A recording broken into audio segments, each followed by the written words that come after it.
Harry watched silently from beneath an umbrella as the car drove up in front of him. The rain was weakening, and it was slowly growing colder as a man dressed in a black suit and black robes exited the driver's seat and opened the back door, holding his hand out for someone to take it. After a moment, a hand composed of pearly white flesh reached out and took the driver's hand and stepped out. Harry walked down to the two people and held out his umbrella, feeling icy droplets of rain graze his skin. From the back seat, a woman looked up at him. Her silvery green eyes met his own, and he shuddered. He backed away, allowing himself to hand over the umbrella to the driver to hold over her. The driver and the woman walked onto the stairs toward the door that stood open. Harry turned to see that the driver was not just carrying one passenger. A tall, pale, and very blond man stepped out, closing the door behind him as he walked towards the stairs. His hair was smoothed back. His eyes were shielded by black sunglasses. Yet there was no mistaking his identity.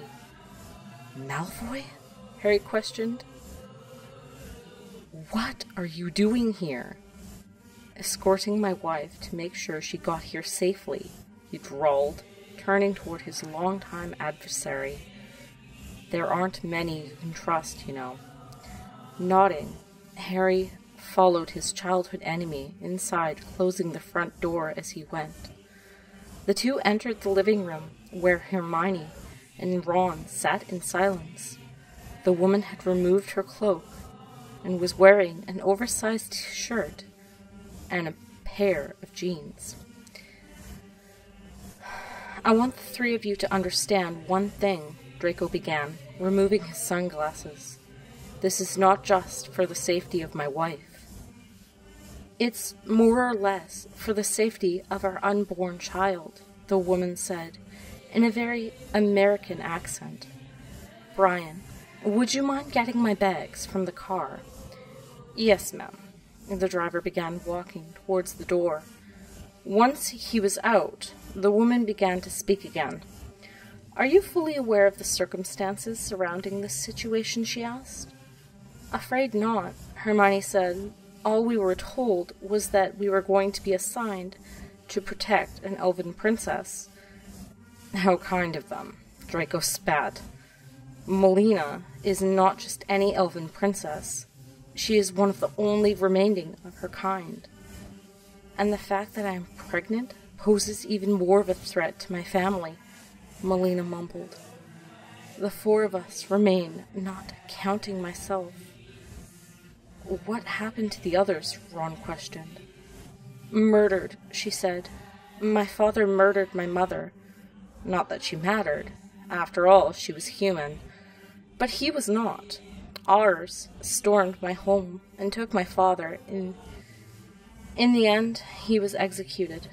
My four siblings and I are the only ones who remain. And one is about to become irrelevant." "Why is that?" "Because she is why we are here," Draco said. "She is a hitwoman for the other side, and she works for my father. I believe her words to me were that once the baby is born, Melina Malfoy would be no more." "Why not kill her while she's pregnant?" "Two birds with one stone. Goes against what she believes." Melina stood and walked towards a window, where she stood, watching as her driver lugged a number of suitcases out of the trunk. "At one time, Ivy had children and a husband, but he left.